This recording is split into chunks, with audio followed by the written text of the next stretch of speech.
তার মধ্যে রাজনীতি কারণ ছিল। আমাকে স্কুলে ঢুকতে দেওয়া হলো। ৭৭-এর পর আমি ভোগে ঢুকে ৭৮-এ ওকালতি করতে চলে গেছিলাম, ওখান থেকে আমি অভ্যাস করেছি। স্বাভাবিক রাজনীতির দিন আছে আমার।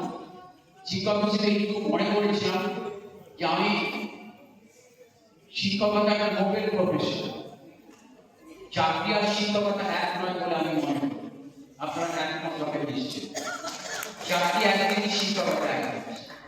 শিক্ষক ছাত্র তৈরি করে, এটা কলকারখানা নয়, এটাও একটা কারখানা, কিন্তু মানুষ তৈরি কারখানা।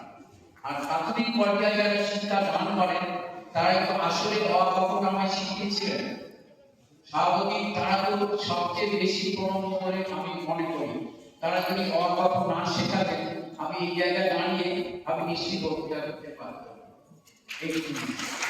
স্বাভাবিক তারা সবচেয়ে বেশি প্রণম্য, এবং তাদেরকে আমি যারা নেই, যারা বিদ্যালয় থেকে সমস্ত শিক্ষককে আমি শ্রদ্ধা জানাই।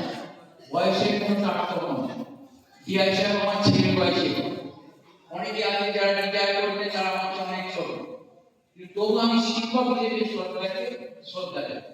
আমি একজনকে আজকে সকালবেলা ফোন করলাম। আমি যখন লখনৌতে যাই এরকম করার পর, যখন বিকেন্দ্রনাথ মিত্র তিনি এখন ব্যাঙ্গালোরে থাকেন, তখন ভুবনেশ্বরে, তিনি তাকে সকালবেলা উঠি ওনাকে, স্যার আমি তো বাড়িতে পাবো না, আপনাকে প্রণাম জানান।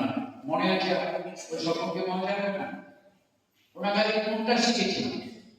এই যখন আমি বিশ্ববিদ্যালয়ের ছাত্র প্রতিনিধি হিসেবে ভারতবর্ষের বিভিন্ন বিশ্ববিদ্যালয়ে বক্তব্য ডিবেটে বিতর্কে অংশ নিতে যেতাম, ওনার কাছে আমি ট্রেনিং নিতাম।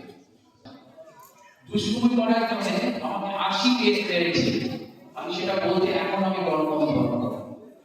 কিন্তু এখন তো কোনো মাস্টার সুযোগ নেই, বেদমালের মধ্যে মাস্টারকে বুঝতে সুযোগ আছে। আমাকে দুষ্কর্ম করার জন্য স্কুলে পরে বসে আমি ৮০ পেজ সাজা দিয়েছি, পেয়ারের মধ্যে দাঁড়িয়ে আমি গোয়াল থেকে দিয়েছি। হেডমাস্টার ৮০ পেজ ৪০ পেজ মারার পর কাঁপিয়ে গেছে। তখন অ্যাসিস্ট্যান্ট হেডমাস্টার জ্যোতিষা বাবুকে বলে, জ্যোতিষ তুই মার, আমি আর পারছি না।